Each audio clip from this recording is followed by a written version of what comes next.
नमस्कार, मैं ज्योति श्रीवास्तव। आप देख रहे हैं सी न्यूज़ भारत। वक्त हो चुका है बुलेटिन का। इस बुलेटिन में बात करेंगे कैमूर की, जहां धूमधाम से गाजे बाजे के साथ मेरी माटी मेरा देश के अंतर्गत निकाली गई भव्य कलश यात्रा। आगे चर्चा करेंगे पलामू की, जहां पाटन के नवादा में 4 करोड़ 60 लाख रुपए की लागत से हो रहे पुल निर्माण कार्य का छतरपुर पाटन विधायक ने किया शिलान्यास। आगे चर्चा करेंगे बिहार के रोहतास की, जहां बेखौफ बदमाशों ने एक युवक की गला दबाकर की हत्या। इन तमाम खबरों को विस्तार से जानेंगे। खबर धनबाद से है, जहां झारखंड ऊर्जा विकास श्रमिक संघ खूंटी डिवीजन की बैठक कोडाकेल मुरहू पंचायत भवन में हुई, जिसमें मुख्य अतिथि के रूप में झारखंड ऊर्जा विकास श्रमिक संघ के केंद्रीय अध्यक्ष श्री अजय राय शामिल हुए। बैठक में विद्युत कर्मियों से संबंधित बहुत सारे मुद्दों पर चर्चा हुई। बैठक में विभिन्न एजेंसियों के द्वारा एरियर का बड़ा घोटाला सामने आया, जिसमें लाखों रुपए प्रमुख रूप से 2 एजेंसियों द्वारा विद्युत कर्मियों से जबरन दस्तखत कराकर नहीं दिए गए हैं, जिसकी उच्च स्तरीय जांच कराने की बात हुई। वह एजेंसी द्वारा सही तरीके से सेफ्टी किट नहीं मिल पाने के कारण संध्या 6:30 के बाद सिर्फ टाउन फीडर को छोड़कर ग्रामीण फीडरों में कर्मचारियों द्वारा कार्य करने में दिक्कतें आ रही हैं। संबंधित कई जानकारियां संघ को दी गई हैं।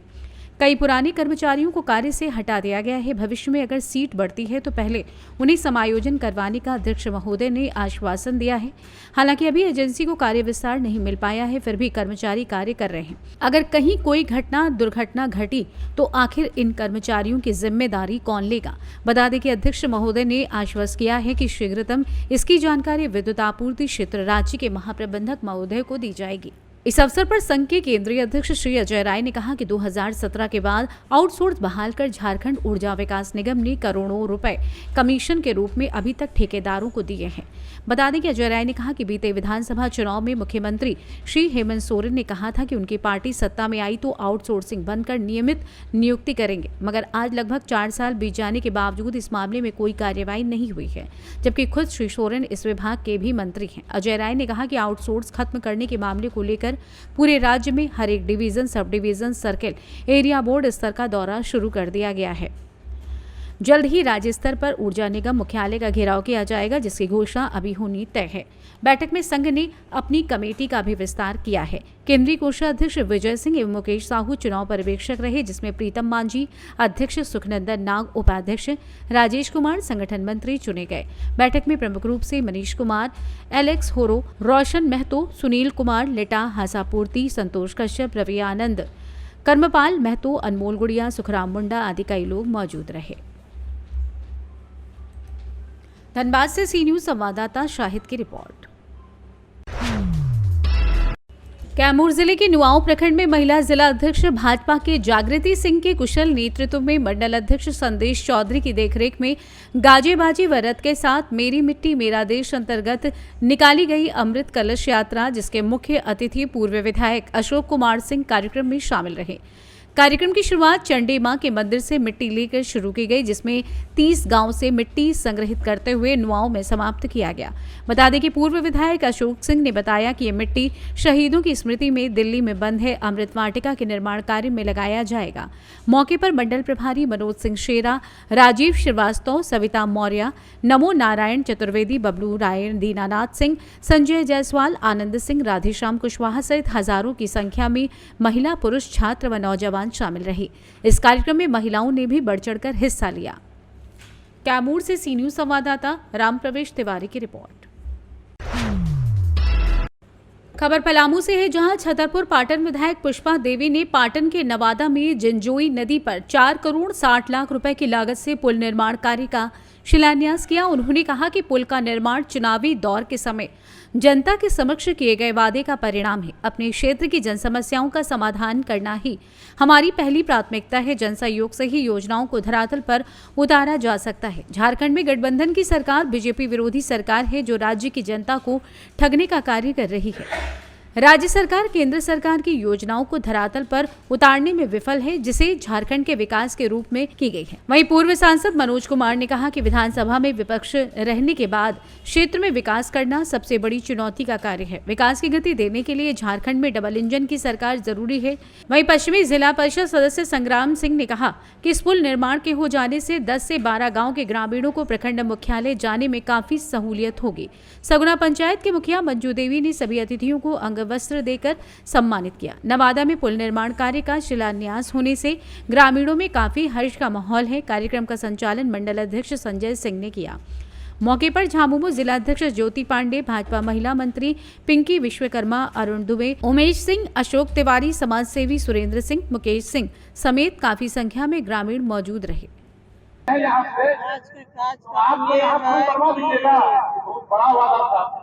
हम लोग नवादा प्रखंड के जिनोई नदी के हम लोग ने कहा जो पुल बन रहा है वो 4 करोड़ 56 लाख का है और इस पुल से बहुत सा यहाँ का जनता का जोड़ने का काम करेगा और यहाँ से 400 गाँव जोड़ने का काम करेगा और यहाँ का जनता का बहुत सुविधा होगा, लाभ होगा। और इस पुल बनाने का बहुत सा हम लोग प्रयास किए हैं। एक बार आपको कैंसिल हो गया था और कैंसिल हो गया, उसके बाद फिर प्रयास हम लोग किए तो फिर दोबारा में इस पुल का निर्माण हुआ है। आज इसी का पुल का शिलान्यास हम लोग रखे हैं और हो गया और ज्यादा नहीं बोलेंगे आप लोग। और उसके बाद पलामू से सी न्यूज संवाददाता पंकज शर्मा की रिपोर्ट।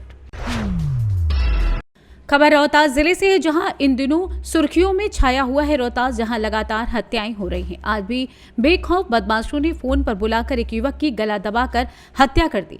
बता दें कि घटना के बाद क्षेत्र में सनसनी फैली हुई है। घटना के बाद परिजनों में कोहराम मचा हुआ है। घटना रोहतास जिले के संझौली थाना इलाके के गरुड़ा गांव की बताई गई है।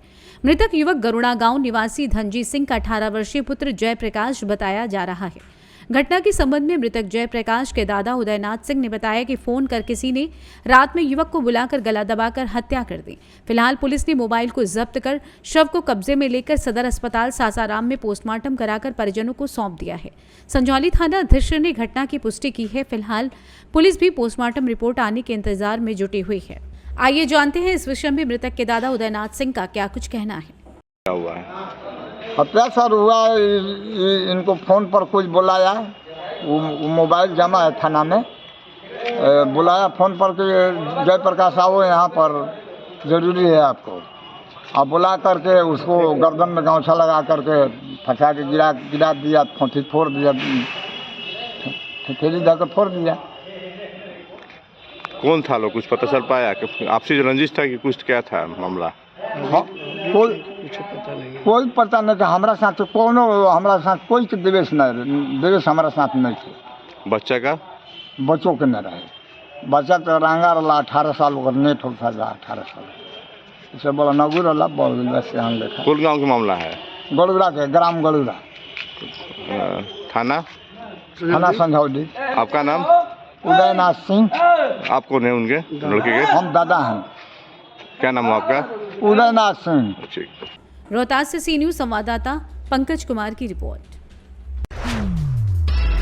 खबर रोहतास जिले से है, जहां रोहतास थाना क्षेत्र के डालमिया सीमेंट फैक्ट्री कल्याणपुर में पिछले दिन 2 मजदूरों की मौत के बाद मुआवजे को लेकर आक्रोशितों ने सड़क पर फैक्ट्री पर प्रदर्शन कर रहे हैं। प्रदर्शनकारियों की मांग है कि मृतकों के आश्रितों को नौकरी, 25 लाख मुआवजा तथा सुरक्षा मानक में कमी करने वाले फैक्ट्री के दोषी अधिकारी पर एफआईआर दर्ज हो।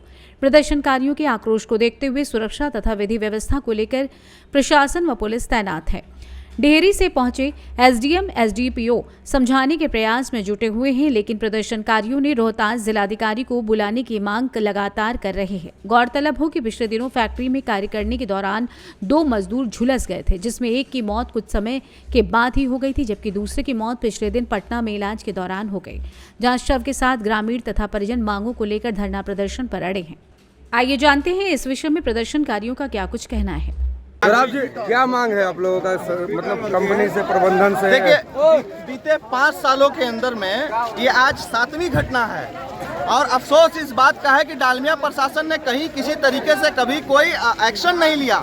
उनको ये इस बात का इत्मीनान रहता है कि स्थानीय प्रशासन या इनके स्थानीय बिचौलिया ये हर केस को मैनेज कर देंगे। तो अगर जान की कीमत आपके नज़र में नहीं होगा तो नहीं होगा।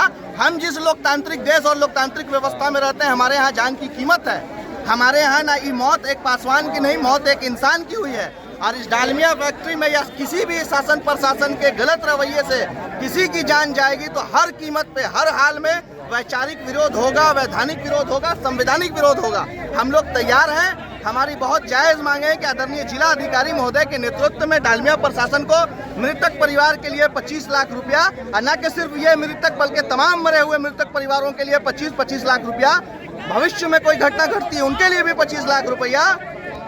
एक परिवार चूंकि आखिरी कमाने वाला था तो परिवार में एक अस्थायी नौकरी, और इस पूरे घटनाक्रम में या इस तरह की तमाम घटनाक्रम में FIR की मांग और उसकी न्यायिक जांच हो। हम लोग इन तमाम मांगों को लेकर यहाँ पे उपस्थित हैं और तब तक नहीं हटेंगे किसी कीमत पर जब तक हमारी मांगे मान ली जाए। ये 10 मिनट आधा घंटा का आंदोलन नहीं है। 5 साल में 5 घटना हो चुकी है, क्या उनका भी डिमांड इसमें? हर हाल में हर लोगों के लिए ये लड़ाई सबके लिए है, किसी एक व्यक्ति विशेष के लिए नहीं है।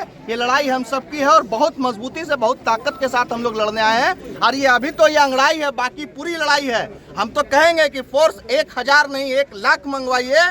जब तक हम लोग यहाँ मौजूद हैं, संवैधानिक लड़ाई लड़ना जानते हैं, तब तक लड़ेंगे। पुलिस प्रशासन से हमारी कोई लड़ाई नहीं है। हमारी लड़ाई इन पूंजीपतियों से है जो शासन प्रशासन का फायदा उठाकर हम पर जुल्म कर रहे हैं। तो ये आखिरी जुल्म है और इस जुल्म की कड़ी यहाँ से टूट जाएगी। रोहतास से सी न्यूज़ संवाददाता पंकज कुमार की रिपोर्ट। फिलहाल के लिए बुलेटिन में बस इतना ही। देश दुनिया की तमाम खबरों को जानने के लिए आप देखते रहिए सी न्यूज़ भारत।